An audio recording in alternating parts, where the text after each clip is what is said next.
Lieutenant general retired Faiz Hamid को बाज़ाब्ता chargesheet कर दिया गया। आर्मी एक्ट के तहत फील्ड जनरल कोर्ट मार्शल की कार्रवाई अगले मरहले में दाखिल।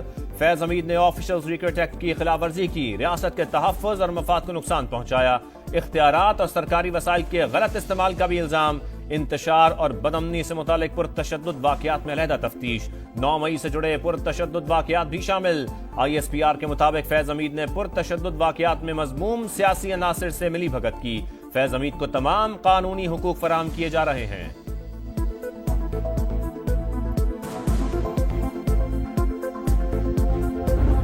पाकिस्तान के अंदर वो जो दोहरा मेयार था, ताकतवर और अमीर के लिए कुछ और गरीब के लिए कुछ और, वो खत्म हो गया है। इस शिकंजे के अंदर तहरीक इंसाफ, इमरान खान साहब समेत, बेगम साहिबा समेत और हवारी समेत ये शिकंजा उधर तक जाएगा। मैं सरप्राइज और शॉक नहीं होऊंगा कि अगर वो भी आर्मी कोर्ट में आए।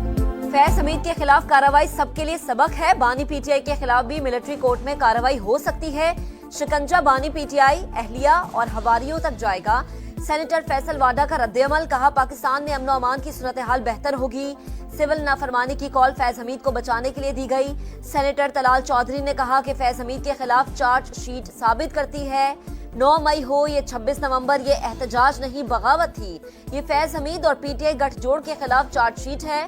बानी PTI का मुस्तकबिल में सियासी किरदार और फौरी रिहाई नामुमकिन नजर आती है।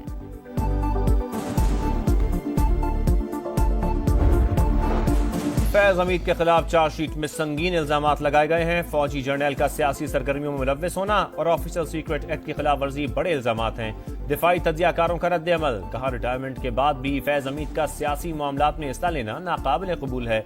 मुल्क को नुकसान पहुंचाने पर सजा देना अहम है। फैज हमीद सियासी तौर पर आगे बढ़ रहे थे, वो अपनी मजीद तैनाती का सोच रहे थे। फौज किसी को बिला वजह नहीं पकड़ती।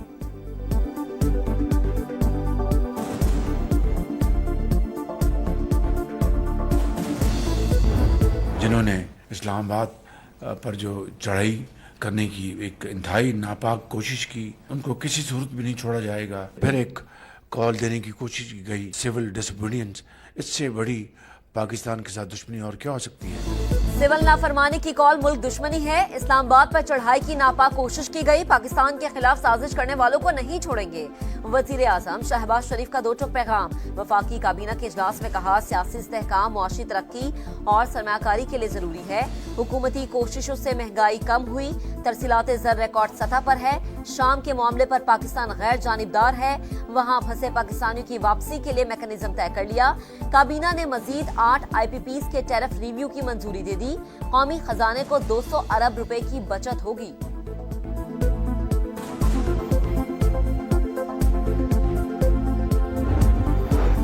PTI फौज को कमजोर करके बैरूनी कुव्वतों को फायदा पहुंचाना चाहती है। फौज मजबूत होगी तो मुल्क मजबूत होगा।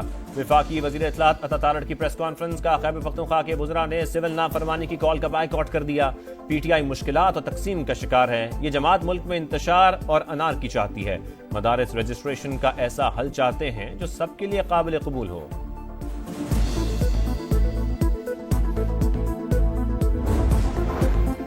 हुकूमत को बातचीत की पेशकश की है, कमेटी भी बना दी, लेकिन कोई जवाब नहीं आया। PTI रहनुमा सब कैसर कहते हैं बात करें या ना करें ये हुकूमत की मर्जी है।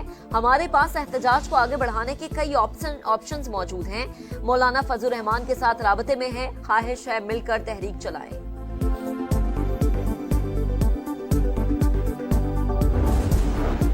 बानी PTI की 9 मई वाकयात की जुडिशल तहकीकात की दरखास्त समाअत के लिए मंजूर। आईनी बेंच ने रजिस्ट्रार ऑफिस के एतराजात खत्म कर दिए। 1.5 साल हो चुका, पता तो कराएं 9 मई को हुआ क्या था। एहतजाज करने पर फौज तलब कर ली जाती है। वकील हामिद खान के दलाइल, फौज तो आर्टिकल 245 के तहत तलब होती है। अगर आप इसे मार्शल लॉ कहते हैं तो फिर आर्टिकल 245 को भी चैलेंज करें। जस्टिस मोहम्मद अली मजहर के रिमार्क्स, आप मार्शल लॉ का कहकर स्वीपिंग स्टेटमेंट दे रहे हैं। क्या किसी अथॉरिटी का कोई ऐसा हुक्म मौजूद है जिसे आप चैलेंज कर रहे हैं? जस्टिस जमाल मंदोखेल का इस्तफसार।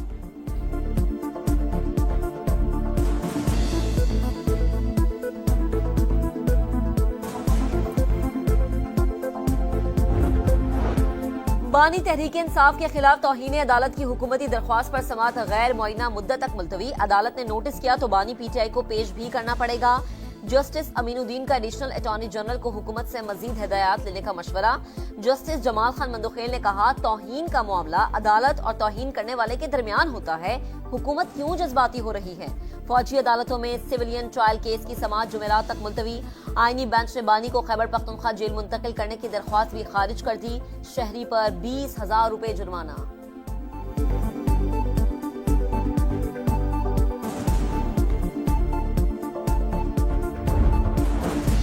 सुप्रीम कोर्ट आईनी बेंच में असगर खान केस की समाअत। हसास इदारों में सियासी सेल खत्म करने से मुतालिक रिपोर्ट तलब। अदालत ने वजारत दिफा को जवाब जमा कराने की हिदायत कर दी। हसास इदारों में सियासी सेल फैसले के बाद खत्म कर दिए थे। एडिशनल अटॉर्नी जनरल के दलाइल, इसका मतलब है हसास इदारों में सियासी सेल मौजूद थे। जस्टिस मुसर्रत हिलाली के रिमार्क्स। सलमान अकरम राजा ने कहा, यह तस्लीम शुदा हकीकत है, हसास इदारों में सियासी सेल था। असलम बेग, असद दुरानी और यूनुस हबीब ने इलेक्शन चोरी का एतराफ किया। जिन लोगों ने 1990 का इलेक्शन चोरी किया, उनके खिलाफ क्या एक्शन हुआ?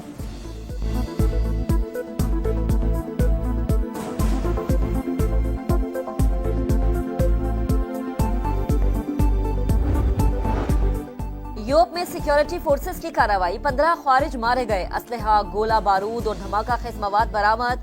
शदीद फायरिंग के तबादले में सिपाही आरिफुल रहमान जामे शहादत नोश कर गया। वजीर आला पंजाब का दौरा चीन। मरियम नवाज के एजाज में ज़ोहराना। कम्युनिस्ट पार्टी ऑफ चाइना की नायब मिनिस्टर ने इस्तकबाल किया। वजीर आला पंजाब की चीनी सरमायाकारों को ताउन की पेशकश। कहा, माहौलियाती तब्दीली, वेस्ट मैनेजमेंट, ज़राअत और यूथ डेवलपमेंट के शोबों में ताउन का खैर मकदम करेंगे। मरियम नवाज ने communist party of China international department के मिनिस्टर से भी मुलाकात की। लोकल गवर्नेंस और देही तरक्की के लिए चीन के तजुर्बात से फायदा उठाने की ख्वाहिश का इजहार।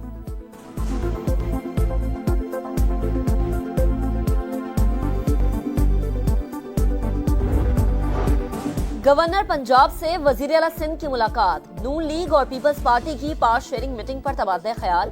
प्रेस कॉन्फ्रेंस में मुराद अली शाह ने कहा कि केपी में अमन अमान की सूरत हाल गंभीर है। पीपल्स पार्टी हमेशा से बामकसद डायलॉग की हामी है। पीटीआई पहले फैसला कर ले कि बात करनी किससे है।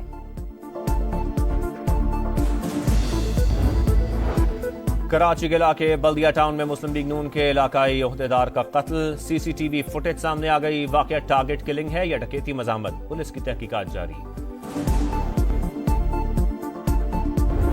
दुकानदार भी तंग हो गया है कि यार हम किस से बात करें। पीटीआई ने इतने अरसे में क्या किया है, हमारे सूबे में क्या किया है, इनको इस्तीफा देकर चले जाना चाहिए। पता ही नहीं है फुटपाथ किधर है, सारे रोड भी ब्लॉक बना हुआ है।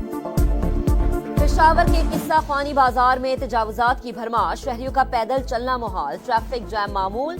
मार्केट की तज़ीनो आराइश पर कई मरतबा करोड़ों रुपए लगे, लेकिन मसला जूं का तूं। शाम में अफरा तफरी, इसराइली फौज की शरंगेजी। गोलान की पहाड़ियों पर कब्जे के बाद बफर जोन भी हत्या लिया। सहूनी फौज के टैंक दमिश्क से 20 किलोमीटर दूर बफर जोन पर कब्जा आर्जी है। सहूनी फौज ने सलामती काउंसिल को खत लिखकर आगाह कर दिया।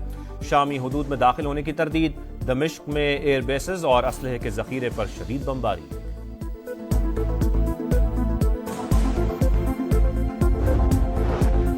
शाम में अबूरी हुकूमत के बाद जिंदगी मामूल पर आने लगी। दमिश्क में दफातर खुल गए। सेंट्रल बैंक ने मुलाजमीन को काम पर बुला लिया। दारुल हुकूमत की सड़कों पर ट्रैफिक मामूल के मुताबिक रवा दवा।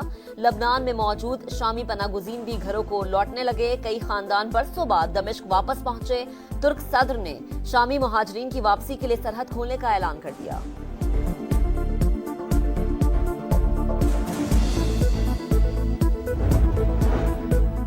मकबूलियत खोने के बाद मोदी सरकार के ओछे हथकंडे। उत्तर प्रदेश में 180 साल पुरानी फतेहपुर नूरी मस्जिद को शहीद कर दिया। मस्जिद 1839 में मुगल दौरे हुकूमत में तामीर की गई थी। Army chief general Asim Munir से कैमरन पेट्रोल गोल्ड मेडल जीतने वाली टीम की मुलाकात। सिपाही सालार ने शानदार कामयाबी पर मुबारकबाद पेश की।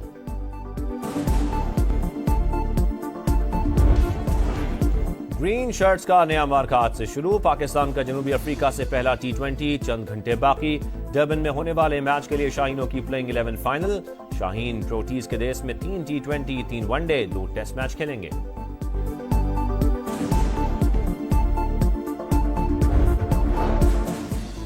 एशियन पावर लिफ्टिंग चैंपियनशिप में नू भट्ट का बड़ा एजाज, 400 किलोग्राम वजन उठाकर एशियन रिकॉर्ड अपने नाम कर लिया। पाकिस्तानी लिफ्टर ने स्क्वाट मुकाबलों की 120 प्लस कैटेगरी में गोल्ड, बेंच प्रेस में सिल्वर मेडल अपने नाम किया। और सवात में खिजा के रंग, वादी मरगजार के नज़ारे मजीद हसीन हो गए। मुल्क भर से सयाहों की आमद, कोयटा का मौसम भी ठंडा ठार, सब्ज कहवा का इस्तेमाल बढ़ गया। कराची में भी सर्दी आ गई। महकमे मौसमियात ने पंजाब में मजीद सर्दी की पेशगोई कर दी।